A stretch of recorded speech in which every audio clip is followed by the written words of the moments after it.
Évangile selon Jean, chapitre 11. Il y avait un malade, Lazare de Béthanie, village de Marie et de Marthe, sa sœur. Marie était celle qui oignit de parfum le Seigneur et lui essuya les pieds avec ses cheveux. Et c'était son frère Lazare qui était malade.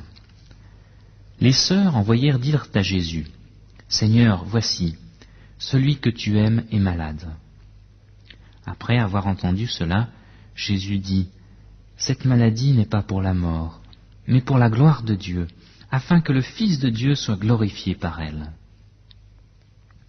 Or Jésus aimait Marthe et sa sœur et Lazare. Quand il eut appris que celui-ci était malade, il resta encore 2 jours à l'endroit où il était. Puis il dit aux disciples, « Retournons en Judée. » Les disciples lui dirent, « Rabbi, les Juifs tout récemment cherchaient à te lapider et tu y retournes ?» Jésus répondit, « N'y a-t-il pas 12 heures dans le jour? Si quelqu'un marche dans le jour, il ne trébuche pas, parce qu'il voit la lumière de ce monde. Mais si quelqu'un marche pendant la nuit, il trébuche parce que la lumière n'est pas en lui. » Après ces paroles, il leur dit, « Lazare, notre ami, s'est endormi, mais je pars pour le réveiller. »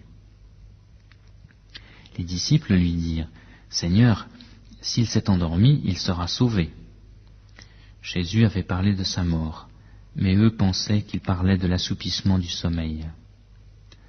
Alors Jésus leur dit ouvertement, « Lazare est mort, et pour vous, je me réjouis de n'avoir pas été là, afin que vous croyiez.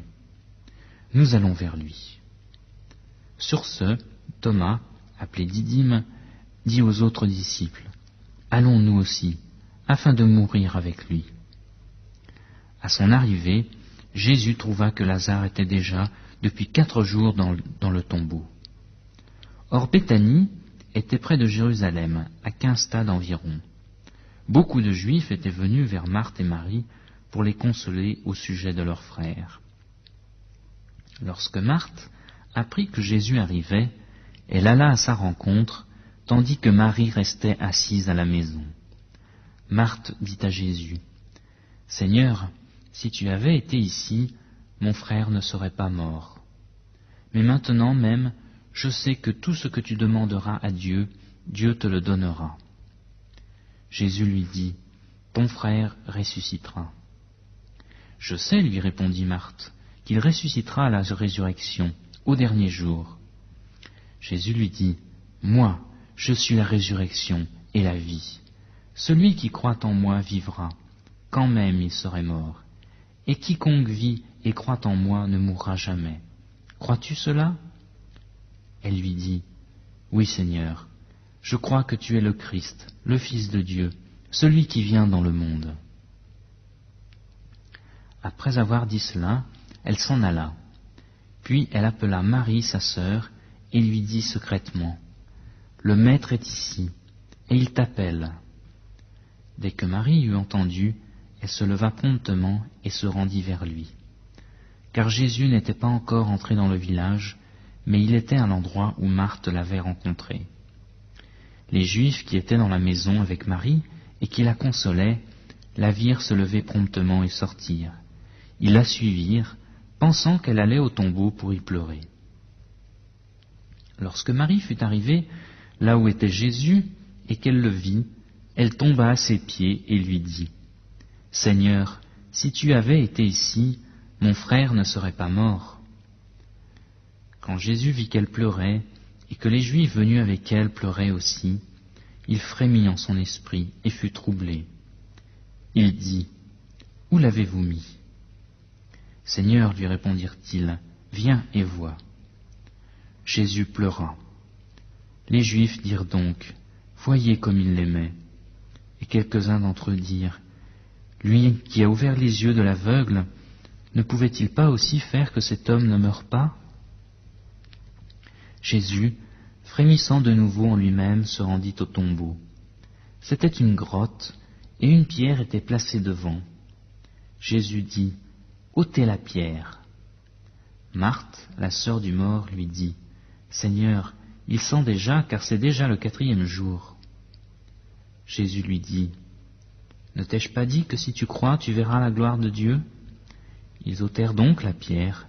Jésus leva les yeux en haut et dit, « Père, je te rends grâce de ce que tu m'as exaucé. Pour moi, je savais que tu m'exauces toujours, mais j'ai parlé à cause de la foule, de ceux qui se tiennent ici, afin qu'ils croient que c'est toi qui m'as envoyé. » Après avoir dit cela, il cria d'une voix forte, « Lazare, sors !»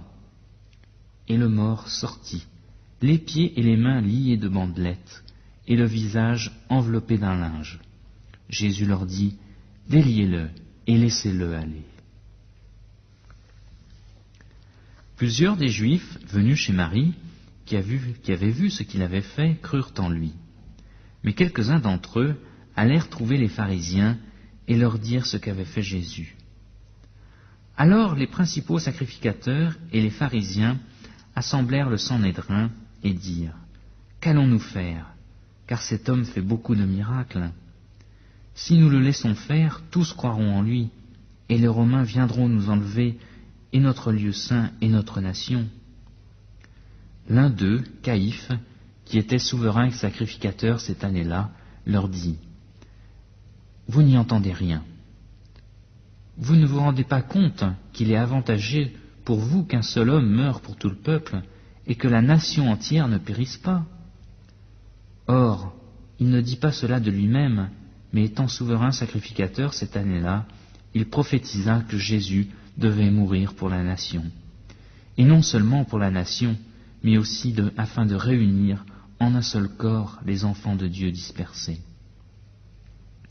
Dès ce jour, ils résolurent de le faire mourir. Jésus donc ne circula plus ouvertement parmi les Juifs, mais il partit de là pour la contrée voisine du désert, dans une ville appelée Éphraïm. Il y séjournait avec ses disciples. La Pâque des Juifs était proche, et beaucoup de gens du pays montèrent à Jérusalem avant la Pâque afin de se purifier. Ils cherchaient Jésus et se disaient les uns aux autres dans le temple, « Qu'en pensez-vous? Ne viendra-t-il point à la fête ?» Or les principaux sacrificateurs et les pharisiens avaient donné des ordres pour que si quelqu'un savait où il était, il le dénonce afin qu'on l'arrête.